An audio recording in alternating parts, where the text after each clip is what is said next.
We're shaking people, back with another reaction, back with the final demo from the expanded or deluxe edition of Hunting High and Low. Once again, shout out to Sofia. That is not connected to an actual studio album track.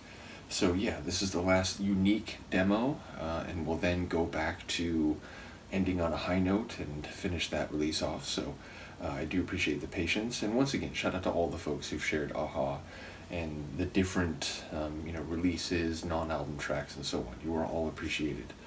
And this tune is it What's That You're Doing to Yourself in the Pouring Rain? Is that right? What's that you're doing to yourself in the pouring rain? It's a really specific and amusing question. Normally if you say like, what are you doing in the pouring rain? That's like, why are you outside? Why are you not holding an umbrella? Or like, why have you chosen to subject yourself to the inclement weather and the elements? But what are you doing to yourself?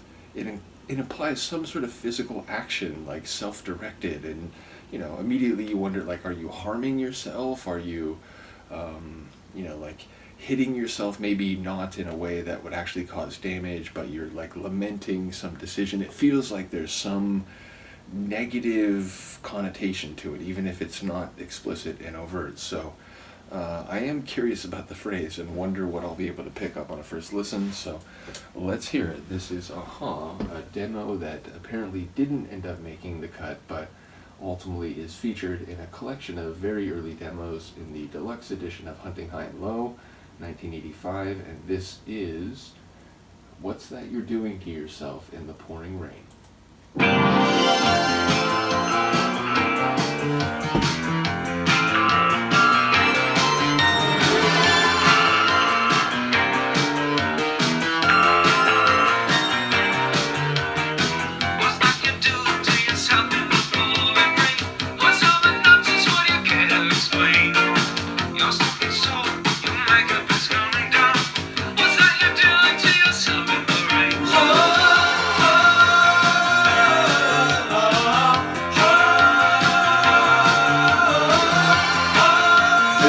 Fun, it's a bit zany.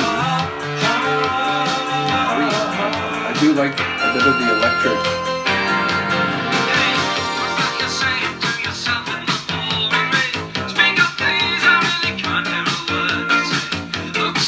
I see what you did there.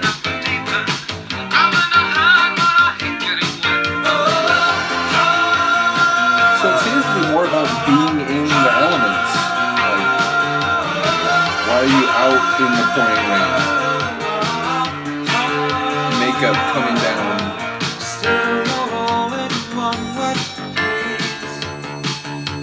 Blame it all on some coincidence. Now you put your face to bed. Don't hold life and knock your head.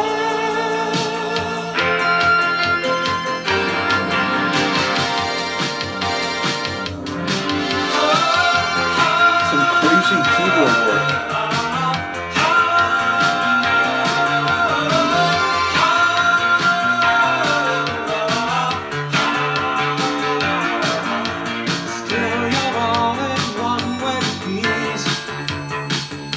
When he gets more serious with his vocals.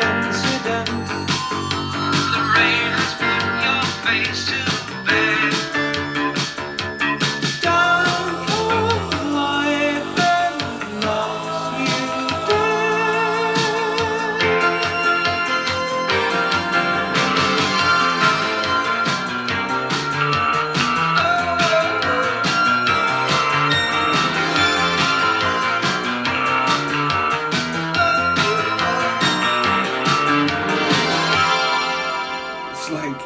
Demented in a manic way. So yeah, a really interesting track. When it first started, I was thinking it had a bit of a disco vibe. It's like, oh, this, it is a different feel. Even if like along the way there's some vocal moments from Warden. It's like, oh wait, no, that's the AHA that we know. But ultimately, definitely different sounding than the early AHA from the proper albums. And again, a bit zany. There was that middle section though, where that particular configuration, it seemed to get a bit more serious. The synth bass got a bit more intense, or at least like in the mix, it suddenly stood out more. So that section felt like, ooh, you know, this could be like fertile ground for a track that, you know, might have made it. But the zaniness of the opening and the ending, it felt like not one that I would expect to be on the album, given now what I know about, you know, early Aha's sound and the tracks that are on Hunting High and Low. So a cool tune, especially like from a historical perspective and in some particular sonic and vocal moments. But again, one that would make sense to me that, you know, this didn't quite make the cut. So yeah, ultimately, once again, shout out to Sofia for sharing the music, for helping, for providing insight, and ultimately for being one of the people who, you know, help with the memory gaps that naturally or inevitably occur in my brain. In any case, while my brain struggles to speak, I will say that after the next time around, or not after the next time around, the next time around with Aha, we will go back to ending on a high note. I don't remember in the moment exactly what track we're on, but I can check that easily enough. So, indeed, I can do it while we're on camera, I suppose. I do remember there's maybe some, like, I may have skipped some tunes. I remember there's like a bit of, you know, I gotta make sure that I'm not skipping anything. But ending on a high note, the last tune we did from that was Foot of the Mountain. No, it wasn't. It was Cry Wolf, which was in November. So yeah, Cry Wolf was the last time, or the last two we did from that. So whatever comes after Cry Wolf, or whatever one that I skipped on the way to getting to Cry Wolf, is what we'll do next.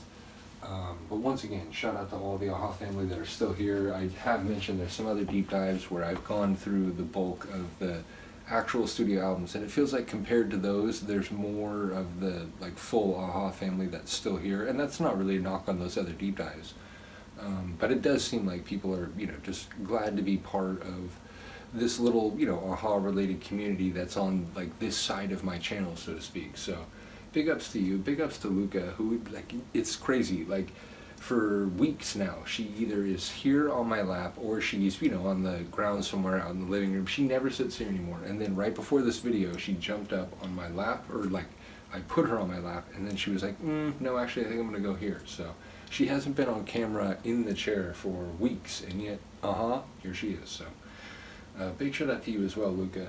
Let me know what you think. I will see you next time. Peace.